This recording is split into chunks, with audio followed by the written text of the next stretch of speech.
Assalamualaikum warahmatullahi wabarakatuh. Alhamdulillah alladzi istafa habibahu sayyidana Muhammadan ala sairil khalaiq fa asra bihi ilal mala'il a'la wa auha ilaihi ma auha ma kadzabal fuadu ma ra'a. Ashhadu an la ilaha illallah wahdahu la syarika lah وأشهد أن سيدنا وحبيبنا ونور أبصارنا محمدا عبده ورسوله اللهم صل وسلم على سيدنا محمد مفتاح باب رحمة الله عدد ما في علم الله صلاة وسلاما دائمين بدوام ملك الله وعلى آله وصحبه ومن تبعهم بإحسان إلى يوم القيامة. Yang kita sama-sama muliakan para al-mukarramun, para alim ulama, para tuan guru, guru-guru kita, para asatidz. Yang kita muliakan Bapak Gubernur Nusa Tenggara Barat, Bapak Dr. Lalu Muhammad Iqbal, segenap para pimpinan-pimpinan, baik pimpinan pemerintahan, TNI, Polri, Bapak-bapak jamaah rahimakumullah. Alhamdulillah, mari kita senantiasa memanjatkan puji syukur kita kepada Allah Subhanahu wa taala yang dengan inayah taufik hidayahnya kita semua bisa hadir di tempat yang penuh keberkahan ini dalam rangka kita memperingati Isra Mi'raj Nabi besar Muhammad sallallahu alaihi wasallam. Allahumma salli wa sallim wa barik alaih. Bapak-bapak, ibu-ibu, hadirin jamaah rahimakumullah. Sebelum yang lanjut dalam kita mengambil ibrah, mengambil pelajaran hikmah daripada Isra Mi'raj Nabi besar Muhammad sallallahu alaihi wasallam, yang dahulukan dengan sebuah kisah dahulu. Dalam sebuah acara, seorang syekh menyampaikan tausiahnya. Maka syekh ini menyampaikan hadis Rasulullah sallallahu alaihi wasallam. Qala Rasulullah sallallahu alaihi wasallam, beliau sampaikan ketika menyampaikan hadis ini, salah seorang jamaah mengangkat tangan menginterupsi ceramahnya syekh tersebut. Maka syekh itu mempersilahkan, silahkan Pak, ada apa? Wahai Tuan Syekh, saya minta kalau Tuan Syekh menyampaikan hadis Rasulullah sallallahu alaihi wasallam itu, coba tolong kita disebutkan sanadnya, katanya. Disebutkan kita perawi hadisnya. Siapa yang merawikannya, dari siapa, dari siapa, dari siapa, sampai Rasulullah sallallahu alaihi wasallam. Maka Tuan Syekh itu tersenyum. Maka kemudian beliau mengulangi hadisnya. Maka beliau membacanya dengan sanadnya. Haddatsana fulan, an fulan, an fulan, an fulan. Telah menceritakan kami dari Syekh fulan, dari Syekh fulan, Syekh fulan sampai selesai. Qala Rasulullah sallallahu alaihi wasallam. Maka jamaah tadi yang pertama bertanya, puas mendengar apa yang disampaikan oleh syekh yang berceramah. Kemudian syekh itu berkata, wahai Bapak, tahu enggak tadi yang saya sampaikan tadi, nama-nama yang saya sampaikan ketika saya menyampaikan hadis, katanya. Fulan, fulan, dari ini, dari ini, dari ini. Kata orang yang bertanya, iya, itu kan perawi hadis. Kata Tuan saya itu, bukan, itu nama-nama pedagang yang ada di depan masjid. Kenapa saya nukil perkataan ini bapak-bapak, ibu-ibu? Karena kita berada di zaman yang mana sekarang ini banyak orang berbicara bukan ahlinya. Banyak orang yang berkomentar bukan ahlinya. Bahkan dalam peringatan-peringatan hari besar Islam yang sering kita lakukan, ini orang Indonesia yang kita rayakan Maulid, Isra Mi'raj, dengan berbagai ini masih ada orang-orang yang mempertanyakan apakah kita memperingati Isra Mi'raj atau tidak. Ya. Padahal masalah ini sudah 1000 tahun yang lalu sudah terselesaikan di antara para ulama. Ya. Lalu kenapa kita ini memperingati Isra Mi'raj? Bagaimana tidak?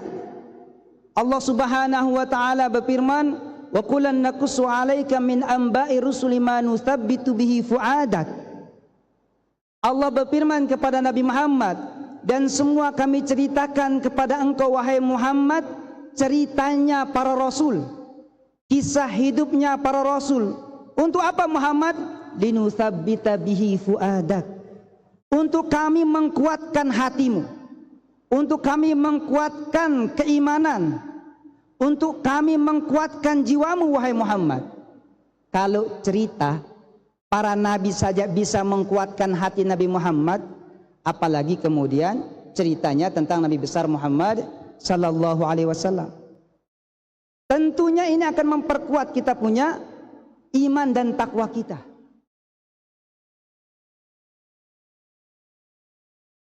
Kenapa kita tidak memperingatinya? Sedangkan Allah Subhanahu wa taala berfirman, "Wa may yu'azzim sya'airallah fa innaha min taqwal qulub." Siapa saja yang mengagungkan syiar-syiar Allah. Apa syiar itu? Simbol-simbol agama. Maka itu tanda ketakwaan hatinya. Al-Imam Al-Baghawi dalam kitab tafsirnya Ma'alimut Tanzil, beliau menafsirkan kalimat ini. Selamat datang kepada Bapak Gubernur NTB, Bapak Dr. Lalu Muhammad Iqbal.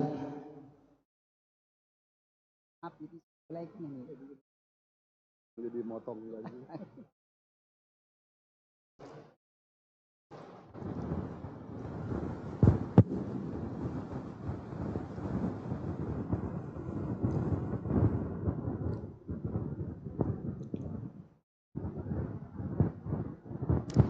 Al-Imamul Baghawi dalam kitab tafsir Ma'alimut Tanzilnya, beliau salah satu tafsir yang namanya syair, simbol agama ini, kata beliau, kila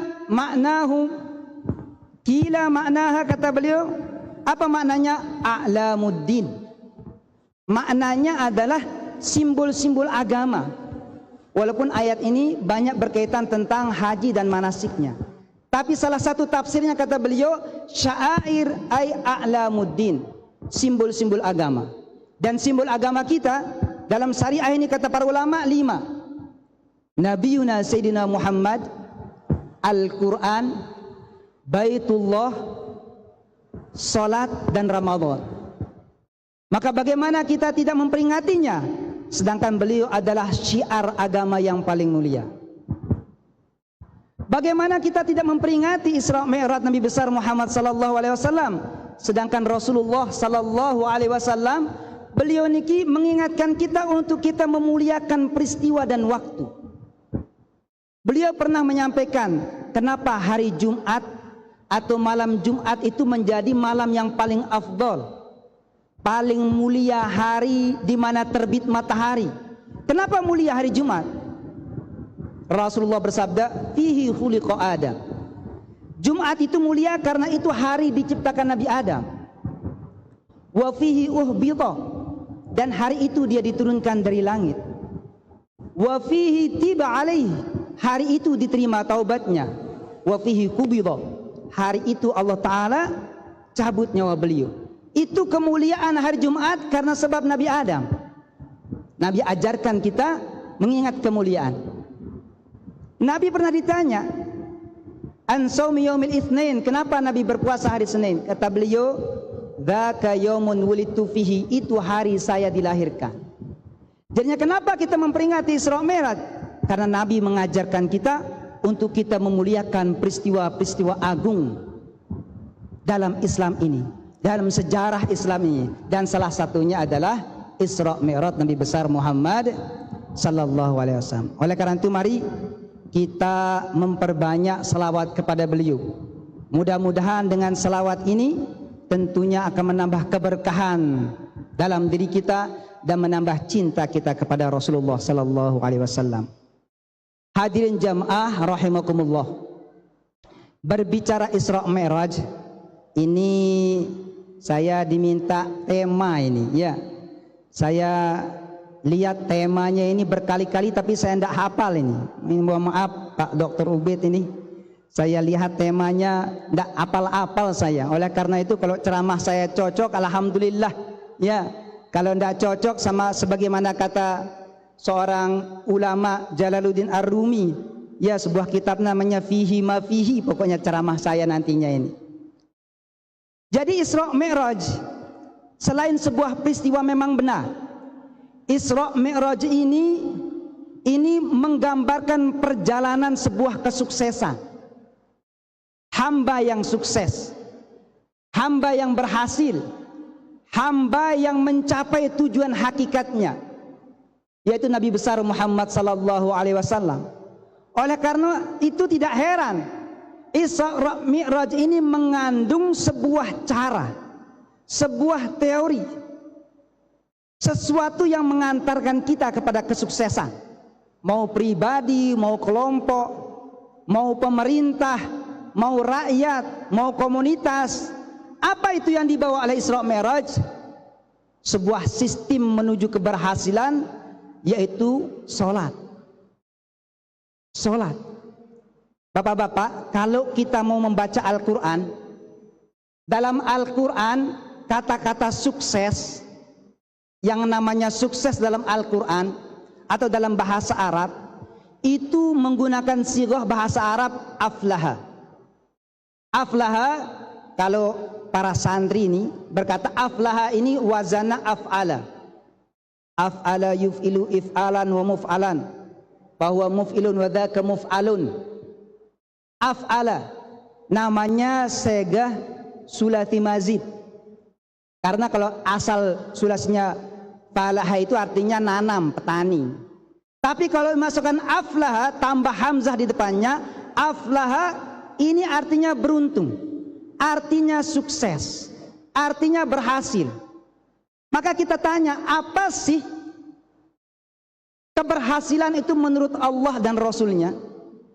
Siapa yang sukses? Apa sih kesuksesan itu menurut Allah dan Rasulnya? Kita ini berbicara tentang sukses. Semua berharap dirinya sukses, anaknya sukses, ya. Pimpinan berharap dirinya sukses memimpin, ya. Seorang pegawai perusahaan berharap dia sukses. Lalu apa sih sukses itu menurut Allah dan Rasulnya? Apa sukses itu? Karena kita kadang-kadang, mohon maaf, cara berpikir kita, apalagi niki akhir zaman, kita ini dilingkupi oleh materialisme. Ukuran kesuksesan pasti ujung-ujungnya harta, ujung-ujungnya dunia, ujung-ujungnya kekuasaan mungkin. Maka kita lihat ada sebuah kisah yang unik. Suatu saat Rasulullah sallallahu alaihi wasallam memimpin sholat. Hadir di sholat berjamaah itu seorang badui. Badui ini orang gunung, ya, orang pedalaman. Turun datang sholat berjamaah ke Madinah Al-Munawwarah. Masya Allah, sholat berjamaah. Selesai sholat dia keluar dari masjid mencari tunggangannya. Apa tunggangannya? Seekor onta merah.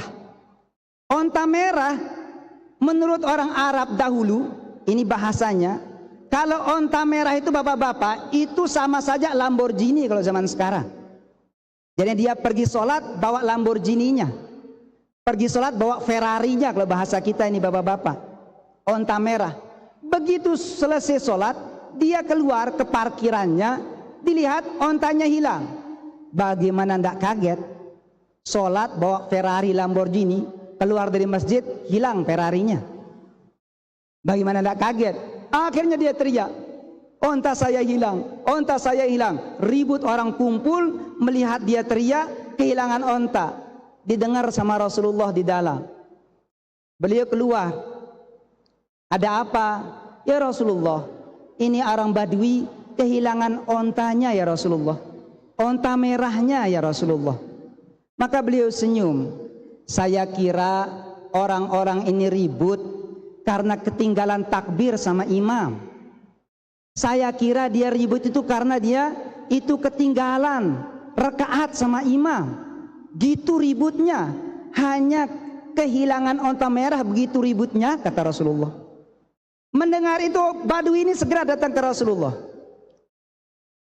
Ini waktu sholat isya, mungkin kita dengarkan adzan saja ya, supaya tepat waktu adzan sholat isya-nya. Kalau jam saya ini sudah jam 7.59 ya, 3 menit lagi, oke ya. Dia bertanya, ya Rasulullah, apakah onta merah saya lebih apakah takbir bersama imam, takbiratul ula sama imam, berjamaah sama imam, itu lebih mulia, lebih berharga, lebih mahal timbang onta merah saya, Rasulullah, katanya. Lebih mahal tidak? Maka Rasulullah senyum sama orang itu, berkata, wahai fulan, sekiranya kamu punya onta merah ini seluruh dunia, dari timur sampai dengan barat, utara, selatan, itu kamu punya onta merah penuh. Artinya Bapak, kalau kamu punya mobil Lamborghini, Ferrari itu sebanyak dunia ini penuh, timur barat sama Ferrari Lamborghini, kata Rasulullah. Ini bahasa kita ya, bukan bahasanya Rasulullah, saya memaknakannya. Kalau kamu punya onta merah sepenuh dunia, takbir bersama imam, takbiratul ula sama imam, sholat tidak masbuk, itu lebih afdal daripada kamu memiliki seluruh onta merah di dunia ini. Bayangkan, ini cara berpikirnya Rasulullah. Maka sungguh kesuksesan menurut Allah dan Rasulnya, coba kita lihat di dalam Al-Quran, sighah af'ala atau yang berarti sukses itu, kalau pakai sighah af'ala, ini af'ala sighah fi'il madhi, di dalam Al-Quran itu ada 4. Bapak buka Al-Quran, seluruh makna kesuksesan itu dari af'ala ini. Af'ala, ya, sighah af'ala itu ada 4. Dan ajaibnya lagi di dalam Al-Quran, kata-kata sukses af'ala ini itu tidak semua digunakan. Mana kalimat-kalimat di dalam Al-Quran yang menggunakan kalimat kesuksesan? 1 fi'il madi, af'ala. 2 fi'il mudhari, yaf'alu. Tapi ajaibnya, semua kalimat yaf'alu di dalam Quran itu pakai la nafiyah, pakai la dia, la yuflihu, la yuflihu, la yuflihu. Ketiga, dia pakai fi'il mudhari jama', yaf'aluna. Tapi ajaibnya lagi, kalimat yaf'aluna di dalam Al-Quran itu pakai la di depannya, la yuflihuna, pakai kata-kata yuflihuna. Mari, mungkin sudah waktunya adzan ya.